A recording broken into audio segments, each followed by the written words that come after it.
work hard for the money, so give it to us now. We work hard for the money. We work hard for the money. We work hard for the money, so give it to us now. We have taken to the streets at the Transformation Implementation Unit to protest the compensation restructuring exercise, which puts our group at a massive disadvantage, wherein our supervisees, our dental auxiliaries, who we supervise and are vicariously responsible for, legally accountable for the work that they do, are being paid more than some of our dentists, and we find that to be totally unacceptable. Our dentists have to live paycheck to paycheck because the cost to become a dental surgeon is exorbitantly high globally and in Jamaica as well. The dentistry course is not subsidized by the government of Jamaica, and it costs in tuition is about $24 million. And when we talk about the equipment, the instruments that have to be bought, we're talking about an investment of upwards of $30 million. Our dental surgeons graduate with significant student loans, and the wages we're being paid cannot cover those loans. We're saying that the Jamaican people deserve the best and the brightest minds in terms of public sector dentistry, and dentistry in the public sector is inaccessible because we are not able to attract dentists to the system. We're not able to retain them in the system because the wages are so low.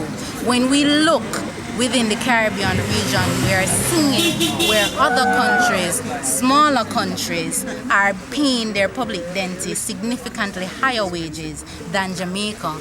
Despite this, we see where the political directorate is being paid the most in the Caribbean, and we want the same thinking in terms of looking regionally and globally to be applied to our group as well. We think that the approach from the Ministry of Finance is a take it or leave it approach, and that is not in the spirit of collective bargaining or in the spirit of the negotiations. So we're calling upon Dr. the Honorable Nigel Clark, Dr. the Honorable Christopher Tufton, and the Ministry of Finance and the Public Service to meet with us to solve this matter in an amicable way and conclusively. On average, we make approximately, depending on the level of dentists, we make approximately $300,000, and out of that we have student loan to pay. Student loan is approximately $150,000 per month, so that leaves us with almost nothing. How much increase in percentage do you want?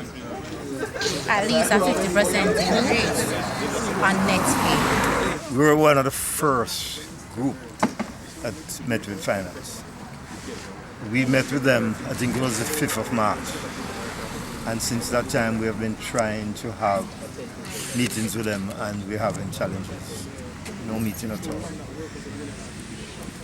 You cannot classify dental doctors in the same bandwidth as a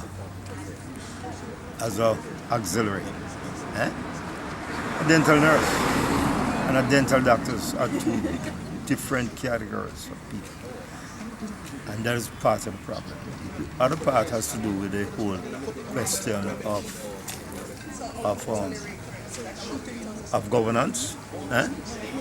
Over years, what has been happening is that the medical doctors have been supervising the dental doctors, and we have said to the Ministry of Health that sort of governance cannot continue, right?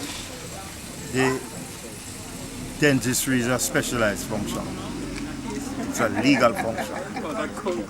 And we don't believe that, the present situation should continue. The negotiations have been going on far too long, right? Far too long. And we have picked up a lot of disrespect in the whole process as it relates to this group. Not because they don't come out and they are vociferous as the other groups.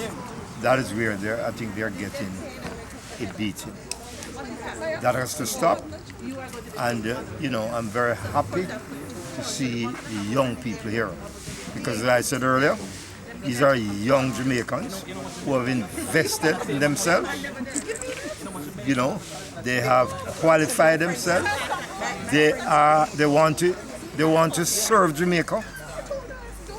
And, you know, at this time, when we have seen such a massive Attrition. pull in terms of upward movement in wages in the public sector, the doctors are being discriminated against. I'm saying this without any fear of contradiction.